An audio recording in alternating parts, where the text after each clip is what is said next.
What's up, everybody? Welcome to episode 22 of the Overview. I'm ChanManV. Fishstix over here, back from Evo. How you doing, buddy? Doing good. Still kind of recovering, but excited to get my hands on this patch, man. Yes. Not only are there tons of balance changes, there's a new hero, and there's one hero limit in competitive. I can't wait to actually jump in and play some competitive as soon as I'm fully recovered, because I don't want my MMR to die. But yeah. Right.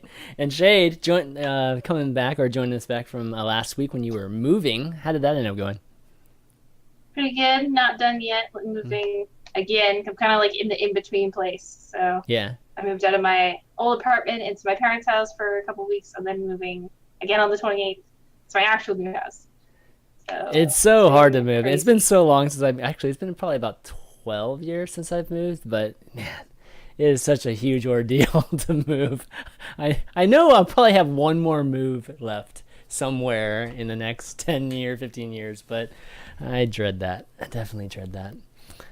But yeah, there's lots of stuff going on with Overwatch. The patch, it surprised me that I thought they were going to take a little bit longer, given that there was just so many big changes in the PTR.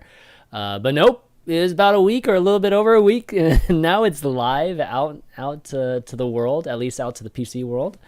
And we talked about the patch last week, but obviously we didn't have everybody here, so why don't we just touch on, I guess, there were some minute changes, at least, that are different, that they decided to change given what was on the PTR and what was rolled today. So let me bring up the patch notes here, and then we'll talk about it real quick.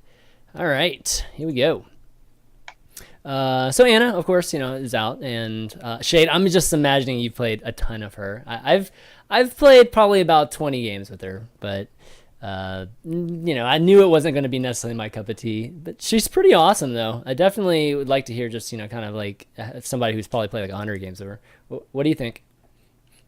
She's extremely fun to play. Yeah. I have potato aim, so it's taking a little while to get used to. But I found like healing with her not scoped in, where you're using like her as a projectile, feels a lot easier than healing with her scoped in. Yep. I think it's just because I think for some reason the projectile is bigger when you're not scoped. If that Really? makes any sense. Oh, Yeah, I didn't because even I'm pretty notice sure that. it's projectile when you're not scoped and hit scan when you are. So Huh. for some reason, for me, it's just like a lot easier to hit her heals not scoped. But it's Wow, I really didn't notice that. it's harder for me to do damage not scoped. It's really I have this really weird like thing with her where I'm just like How much of the time are you like what do you think the percentage is where you're actually doing damage versus healing? it kind of depends like on the other healer that's on my team. So if like I'm playing Ana and there's Zen, then I spend a lot more time healing. But if I'm playing Ana and there's like a Lucio, then I spend probably more time doing damage and throwing grenades Okay. to like stop healing on the other team. Yeah. So one change they did make was that her clip is larger now than it used to be. It's 8, right? I think, Chad, you were saying, versus the 6. That's a Yeah, big deal, actually. I think it was two. I think it was Yeah. 2 patches ago that it happened on PTR. was it but 2 I'm of pretty them? sure at Okay. one point Yeah. she was 6, and then I just see her at 8, and I don't know when it happened. But I'm pretty sure she used to be 6. Yeah. And I don't think anything else changed from her. Is there anything else about her changed since the beginning of the PTR? Not that I know of. Everything seems about the same for me. The sleep seems the same. The grenade seems the same. Ultimate does too. Ben, what do you think? Like your experience with playing against or with the Ana, or the new character? I mean, we talked about it a little bit last week, but I think she's just what we were asking from a support. It's a support with a super high skill ceiling, so you can really exhibit your aim abilities and help your team like that. I haven't had a chance to play with her too much myself, so I can't really comment on how she plays and how she feels. Yeah. But I think she's going to be one of the most difficult to use heroes in the game. Yeah. To use effectively. Like, I don't really see her being used on defense too much. But on offense, you can like superpower your tank, probably like just keep them alive as they push forward. Especially now with 8 shots on the clip, you can just keep hammering. For instance, like a Diva or Reinhardt or Winston as they push forward. So I don't know. She's what we were hoping for. She's got the AOE abilities. Yep. She's got status changing abilities, and she's entirely aim based, which is I think we almost like word for word kind of wanted a hero like this. Talked about what we wanted in a support, and that's what we got. So. Yeah, Thank you, Blizzard. Thank you. She's a 3-star character, and you know, Jeff had a developer update this week too that talked about, I guess, a little bit of their thinking when they were designing Ana, and she was meant to be a very high skill cap type of character or a high skill ceiling character, and they achieved that for sure. And Shayed, like, you know, with my experience playing, I play a lot of Reinhardt. I feel like Reinhardt has been like the most popular target for the ultimate, and I've been enjoying it because I just get to go in there and just wreck house every time I get it, and hasn't been too much comms anytime that happens. It's just basically when I light up, I just know I just go in there and just start wrecking. So for you, what has been the most popular targets for you? On defense, I like to actually boost divas. So yeah, Diva's good. I talked about it a couple times on stream the last 2 or 3 days, I guess, ever since I really got into playing her. Yeah. I actually feel like we could potentially see a comp of 4 supports. 4 supports? Yeah. The 4 support meta is coming back?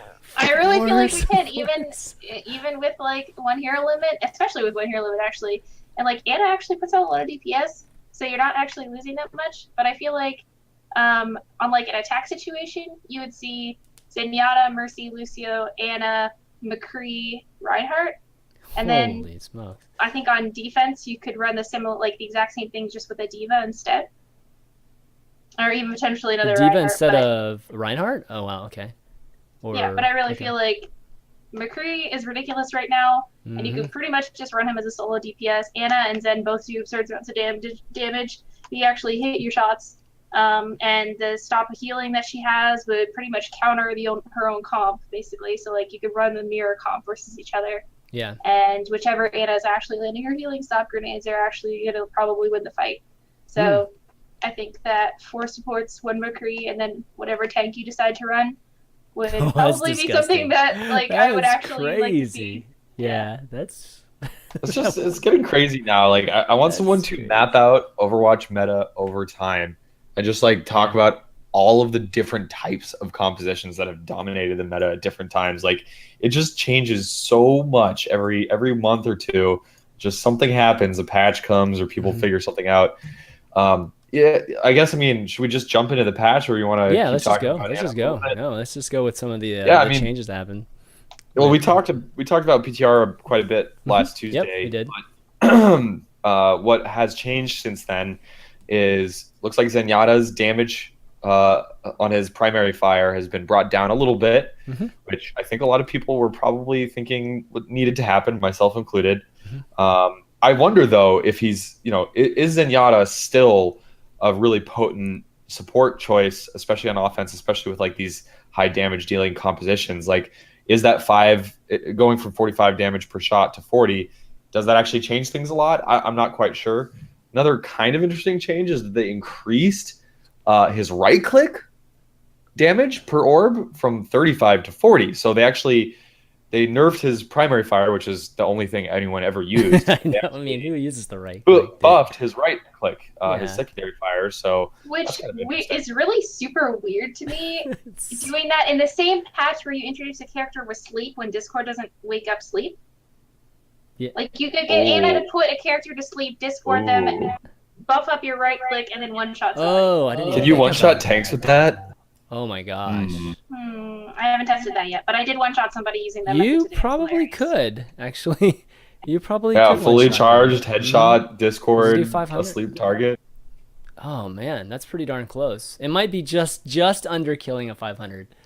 Maybe if you're mercy boosting the... Oh god, you're mercy boosting and the Discord. Okay, yeah, that for sure will kill. But yeah, that was actually super shocking to me that they introduced that this patch, because it's like, okay, so you're going to introduce a character with sleep, so I'm going to put somebody to sleep. They're going to get discorded, which doesn't wake up sleep. So like getting Discord orb doesn't wake you up. Yeah. It's just literally just damage. And then I'm just going to, buff Zenyatta's right click, so I can Discord, right click a target to death. while Yeah, they're asleep, you can do nothing about it. That's an And the other interesting strange combo. thing- It's definitely an interesting The combo. other strange thing about Ana, and just this entire patch in general, in regards to her sleep, is Zarya shield on friendly or Zarya target herself cleanses Discorder, but it doesn't cleanse sleep. Oh, that So doesn't I feel seem like right. if you're gonna make Yeah. Zarya shield cleanse Discord, you should probably make it also cleanse sleep as well. Right. It should be consistent, whatever it is. Yeah. Yeah. It's like a debuff, so sleep is considered Mhm. a debuff, I guess, in this situation. Yeah. That primary fire nerf, Ben, I've actually felt it. I can, because I was playing Zen for quite a bit on the PTR, and then I was playing some of it today, and I just felt less powerful for sure. I mean, the fact that the new change to the Discord, it's so powerful to be able to land your first shot with a Discord, already on your target as Zen. So Oh, yeah. it's extremely powerful. I mean, I think that's one of the biggest changes actually or most impactful change to Zen. So I felt it. I feel like it does take an extra shot or two to kill things now, just because of that nerf. I don't know what the math is exactly, but it felt that way. Let's see, anything. What was the other thing? I mean, just generally speaking, we can just talk about Soldier 76 again. I feel like he's terrible now, and I know a lot of people that actually play him also, like, they just can't play him anymore. He's just it's so tough. Whether or not he's terrible now, I think in comparison to McCree, which is the other option for short, mid to mid longish range DPS ability, like I just see people picking McCree every time. And we had Taimu in chat just a moment ago saying, I got 20 random kills just firing randomly into clusters of attacking foes in scrims today alone with McCree, because when you're damage boosted and you're hitting the headshots, you can now hit those from a very long range and just get a bunch of random kills. I don't know. I have to apologize to everyone watching, because I've been traveling a lot recently. I haven't had enough time to play enough to really give educated thoughts here. But yeah, I mean, I was playing a ton of Soldier before this patch. Like, Soldier's a ton of fun. He was really strong. But he was could argue maybe that he was maybe a little bit too strong, but I certainly don't think so. So I'm not sure if I like this change at all. I feel like every patch, it's like something is super strong, and then kind of like the counter to that thing gets buffed and becomes super strong. Yeah. So then they buff the thing that just got countered. So like, for instance, Mercy Farah. This patch before this patch has been really good, like almost out of control, really strong. Mm-hmm. Just the combo was kind of back at it again. You saw it pretty much every tournament game the last like 2 weeks. Everybody was pretty much running Mercy Farah. Right. And then now McCree is overbuffed, and I genuinely believe he is overbuffed. I don't think that he was changed properly. And honestly, McCree could probably use a rework of some kind in general. But that's besides the point. The point is he was overbuffed, and now Farah and Mercy is pretty much going to be unplayable, because if you're boosting a McCree and he shoots a Mercy headshot in the air, she's just dead, like just gone. Well, so here's the question: if they wouldn't have changed Soldier at all, because I felt he was fine actually where he was before, if they didn't change him at all, would we still see this change in the meta where just McCree is taking over Soldier? I think so. I don't know. Hard to say. That's a better situation, though. I would rather that kind of decision have to be made by the players than what you were saying, Shayed. Because every time they make a change, they change the meta by just making people really, really good or OP or just relatively OP versus some of the other characters, and that's usually not that's not the best way to go about it, right? I mean, what we want is the teams to choose different compositions that happen to work very well against their opponents, or just as a composition for them on offense or defense, and have that be successful versus just an obvious just these characters being overpowered. It's like this thing was overbuffed, so now I'm just only play this overbuffed thing, and then because people are doing that, the meta changes to accommodate that overbuffed thing that just happened, and now we have a switch in meta, which isn't a bad thing. Like, no one wants to see the same meta in place for a super long period of time, but I feel like you also don't want to see a meta change because of a balance or like misbalance.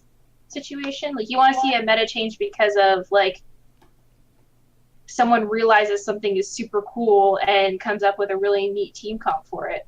You don't want to see something where it's like, oh yeah, we accidentally overbuffed this character, and now the whole meta is going to revolve around whether or not this character is in your team comp. You know, I'd rather them try lots and lots of different things with patches than not. So can't knock it too hard. And if things are truly OP, then they'll be balanced. Yeah, they will change it. I mean, that's a good thing is they do react quickly to it. Yeah. Well, I think that, I don't know, I'm kind of disappointed a little bit. And, like, I'm not usually harsh to, like, the balance team or anything like that. Like, I'm usually pretty, like, yeah, go Blizzard. But, like, I'm a little bit disappointed because McCree was like this on PTR for, 2 weeks? So there was plenty of, that's 2 weeks as a PTR without any changes. Was a lot of time for them to see that he's an issue, and for him to go to live the same way he was on PTR during that time was like really shocking to me. Like, well, the he PTR went was live just today, short. and I was like, I mean, the PTR was just short, period, which surprised but me. they had a lot of people on it. Like they had to like introduce more server space for people to actually be playing on PTR. Yeah. I mean, They there only were a had lot of people 10,000 that played spots to start with or something. Yeah. So like, it's just. If that's the case, then they got enough data, right? He shouldn't have been. Yeah, there's a lot of people playing on it. Like, there should have been some changes happening to him before he went live because he was very clearly like an issue. Yeah. People were like, "Oh my God, McCree is going to be unstoppable once he goes to live like this." So I mean, all these changes. I mean, like, so let's just finish like some of any of these other changes. The other thing was Mercy. The damage boost was back down to 30%, right? Which I think everybody agrees upon that. I think everybody agrees that 50% change wasn't necessary. So that was changed. I don't think anything else that's different than the last time we talked. So overall, Guardian Angel changed a little bit, and Rez changed a little bit for Mercy. Oh yeah. I think we talked. It's the same one thing though, right? Guardian Angel's just no cooldown basically, right? Yeah, well, it's on live now. Yeah, I wasn't here last week. Oh yeah, right. And then the ultimate charge. I think the ultimate charge is good. Like I've been playing a lot of Mercy too, and there was three things that they technically changed about her. Mm-hmm. There was four, I guess. The first one was self-healing, now charges your ult. Right. The second one was the change from 30 to 50 and then back down to 30 again. Yep. And then the third one was Guardian Angel cooldown resets after you use res. Mm-hmm. And then the fourth one was you can move while using res. Right. So she actually had 4 changes. Yeah, which were all I think they were all really good. So all relatively subtle, but yeah. I'm in favor. Well, they made her less of a suicide bomber and more of a mobility character. Mm-hmm. Yeah, I think that's good. I'm all for that. I'm just like, as someone who plays a lot of Pharah, I think. Oh man. I think I'm not gonna play so much Pharah. This match. Man. I'm freaked out. Like I think it seems to me like Anna's gonna be pretty damn good at taking out Pharah. Discord, the prevalence of Discord and McCree's is just going to be kind of a nightmare to deal with. So I was saying earlier before the show, like I'm just Genji now. I'm just going Genji. Yeah, it's pretty lots rough. Lots of Genji, lots of Diva. That's what's in store for me now. I was playing Pharah quite a bit too, and yeah, it's pretty sad. And before I was just like, okay, I got to worry about Soldier, countering, me anytime I'm up there. Now it's like everybody just kills me. Anybody and everybody can shoot me down. So it's sad, definitely sad, because Pharah was a lot of fun. Well, and you think about too, like in the team comps for competitive that we've seen like over the last month or two, it's always been a choice between it's not even really been a choice. It's always been like Lucio Mercy. Yeah. Or if there's no hero limit, it was Lucio, depending on the map. So that's kind of like my thought process on why we're probably going to see 4 supports at some point, is because Zenyatta's really strong now with 200 HP and right-click damage and Discord. And Anna's really good with her healing and her disruption and her ultimate. Mercy's still amazing with her res, which is pretty much necessary in every single situation. Yep. And Lucio is pretty much always going to be good because of his speed boost and his ultimate. So how do you choose just 2 or 1 of those things in any situation? Yeah. Ben, when are we going to get enough DPS to counteract all this healing? Before we were complaining that maybe there wasn't enough healing. Now it's just like, oh my gosh, we've got so much. Yeah, we got 4 supports now. It's crazy. Well, I mean, I guess you could just counter with like more DPS on the other team, so you just like over DPS the amount of healing that the other team can do. Yeah, could I be mean, cool. we could theory craft all day. True. I'm just looking forward to these tournaments this weekend because people are going to be trying all kinds of crazy shit. It's going to be sweet. Have we confirmed with tournament organizers that Ana is going to be playable in the events this weekend? Well, yeah, see, this is what's confusing about, or difficult about adding stuff like especially mid-tournament like the Atlantic Showdown.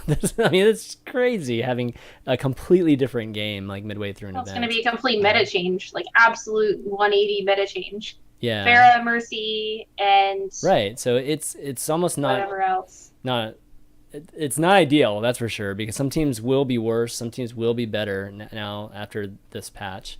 And it's always a bit hard to figure that out. Ben, you were going to say something about you heard of any events like banning? Gosh, I'm trying to find an article or proof of this, but I think I was reading on the Discord server that ESL is going to have a ban on Ana. Okay, that would make sense. First week, but I don't know if that means for all of the qualifiers. Like, I would be shocked if Gamescom rolls around, in a month or whenever that is, and Ana's still not playable in the tournament. I think she will be. I think Blizzard is a huge part of that event, though, and I have a hard time feeling like they would make it so that you're not allowed to play a hero during a event. Yeah, exactly. Like so I'm pretty sure she will be playable, just not this weekend. But of course, like Gosu gamers, like they're not beholden to any of these rules. Yeah, they're going to definitely go. Yeah, I would be shocked if they didn't have her in. This is why, guys, it's risky to have multi-week events because of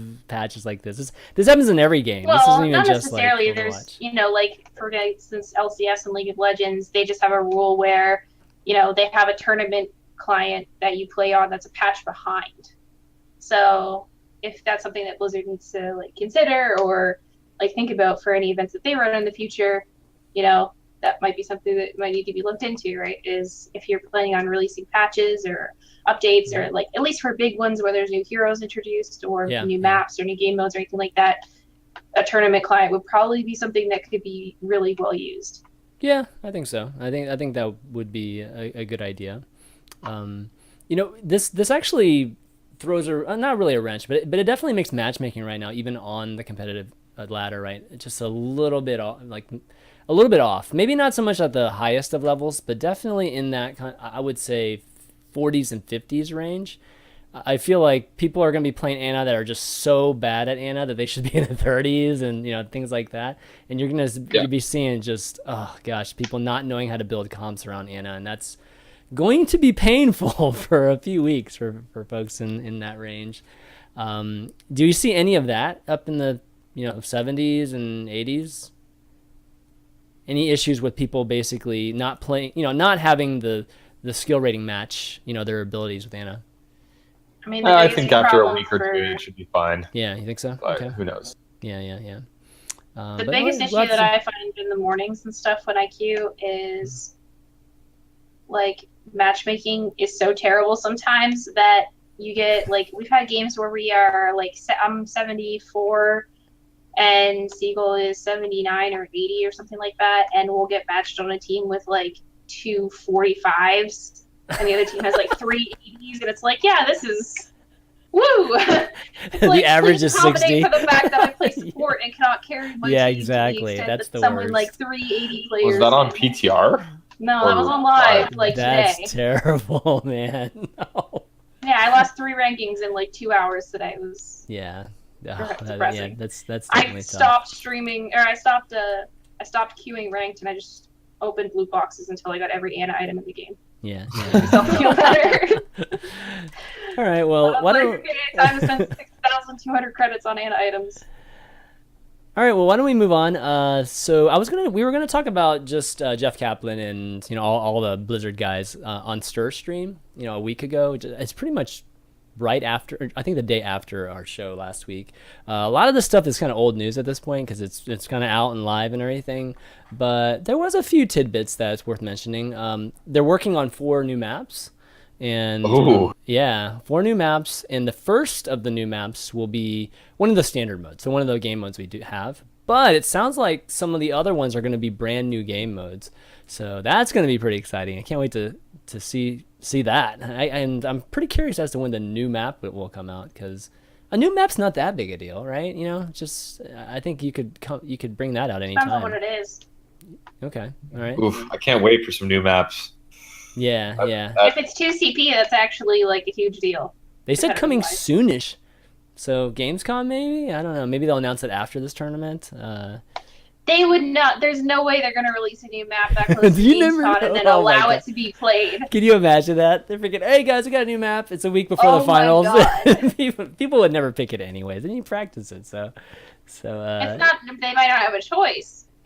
No, what? I mean, we still have the ability to choose I mean, maps there's picks now. and bans and stuff like that, but then that runs the risk of your what if you Figure out a have to cheesy ban an strategy. extra map that you something. weren't originally planning on banning out, and now you have to play a map that you might not have wanted to play Yeah, before well, that. okay, sure, but I don't know. I feel like a lot of these teams are generally conservative about stuff like that. But somebody could figure out some cheesy, some cheesy strategy on one of these maps and then force people to play it. It'd be pretty tough. But yeah, there's not enough bans. There's usually a decent amount of map bugs within the first week or so that a map comes out. Yeah. So timing of this new map / new game mode is pretty important with all of the events coming up. Yeah. Ability to see your allies' health bars too, without being a healer. I think that's good. I think that's good. Yay! Definitely a good thing. And then the hitbox changes. Oh, fine. I mean, people have been talking about this a little bit on Reddit and not a little bit, a lot on Reddit. And these hitbox changes, I think a lot of people are in favor of. What, the Hanzo one? The Hanzo was the worst one. Like, Oh God, I hate Hanzo. Hanzo hitboxes are just the most. I mean, just that whole thing is just the most frustrating thing ever. When you get killed by Hanzo, and randomly too. That's like the worst. So yeah, that's definitely good that they've confirmed that. Other than that, I think for the most part, there's one more. What is it? There's one more, and I'm glad that you almost skipped over it because I was going to make a point about how no one seems to be talking about this. Okay. Which one? The changes to overtime. Yeah. And actually, okay. Yeah. Yeah, I mean, Shayed, I want to actually ask you, now that you've had a chance to play with the recent patch, and I think you played a lot more PTR than I did probably. Have you noticed this? I noticed it a couple times, and it seemed like it shocked me at first to see the overtime disappear so quick because I'm just so used to it. Is this making a big impact or a small impact or medium impact? I noticed it a shit ton on Koth. Yeah, today. Unbelievable amounts of improvement on overtime and spawn times and everything like that. It's so good. It makes it harder for people everyone's to be just for it. Yeah. Everyone's it just makes it harder for people to be like, I'm going to go Winston Tracer, everything with speed and jumping and everything like that just to get to the point faster, because at one point or other, it just actually stops helping you. I think you can get there one time right now, but it's harder. It's hard to get there faster than that single time, like to get to overtime. After that, I mean, eventually it starts going. Yeah, it starts going really faster, fast. right? Yeah, exactly. So the first time you can probably still extend it, but then after that, it's very, very difficult to make it back there, even with Tracer. So that's definitely good. I did notice that, actually, Ben, you reminded me too. I did notice one thing that I would like to see change, and I want to make sure actually I have it right too. So if you are in a scenario where, let's just say both teams don't get the first objective, like it's a payload map, like, I don't know, Dorado, not Dorado, like Route 66 or something like that. It measures distance, right? So the first team establishes a distance, and it's like, I don't know, 75 meters or something like that. And they have the entire clock to determine that distance, right? Whatever distance they end up with. But if you end up defending like if you're the on the defense on the second, or the second round or the second half, the moment they pass that point, you instantly lose. So I actually don't like that at all. Like, I think you should at least have the entire clock, because you can move the payload backwards, right? That's a little unfair, actually. So that is one thing I wanted to Yeah, actually, I never really thought about that. Yeah, I wanted to bring that up too, because that is one thing that's not fair right now. But outside, one thing about that we talked about a little bit earlier, the allied health bars. Yeah. One of the things that I've suggested a lot, and I really wish would go into the game, is when I'm damage boosting or healing somebody as Mercy and they're fighting someone else, please let me see the health bar of the person that my teammate is fighting. because it happens to me so many times where like I'm boosting someone and they're fighting someone else, and that other like the person that I'm boosting or healing ends up dying, and the person that they were fighting has like 1 HP, but I literally can't tell because I can't see their health bar. Oh, so see an enemy's health bar basically is what you're saying. Yeah. I don't know. Let's see. At least as a healer, because I mean, for Mercy in particular, you're not like for Zenyatta, you're usually attacking the person as well. For Lucio, you're usually also attacking the person. For Ana, you're usually attacking the person. For Symmetra, you're usually attacking the person. But for Mercy, it's like you just have your healing beam / Discord beam out, or not Discord, damage boost beam. So it's hard to like actually tell what's going on health bar wise. I don't know if I'd like that or not. I mean, I feel like being able to hide your health is good, as you know. But it's only for Mercy. Like every other support hero doesn't have that issue. Like you can see the enemy health bars because you're usually attacking that person. But with Mercy, it's like if I stop damage boosting or healing my teammate while they're fighting, they're probably gonna die, and it doesn't matter anyways. So what I'm saying is like if I'm healing or damage boosting somebody and they're fighting an enemy, let me see that enemy's health bar, because that would be the difference of me pulling out my pistol and fighting them as well, or damage boosting and whatever. Or if my teammate dies, I can pull out my damage boost or my pistol and kill them. Okay. Yeah, I think that would be interesting. Yeah, I think that would make sense too. Just whoever is engaged, right? Like you should be able to see them too. All right. Anything else? Anything else you think with these changes that they mentioned on the stir? Anything else you guys want to talk about? I just can't wait to play more D.Va too. More D.Va. That's it. I'm just excited for All right, D.Va. let's get through some more of these things. A new Ana comic is out. If you guys haven't been able to check it out, it's pretty good. It's pretty much the story that we all know. A little bit more in depth, just how, Widowmaker takes her eye. I mean, spoilers, guys. Widowmaker takes her eye out. But it's done by Bengal, so it's very similar to the art style is very similar to the first one with McCree, and one of my favorite ones, definitely. Bengal's awesome. So definitely check that out on comic.playoverwatch.com, and let us know, I guess, what you think of that comic.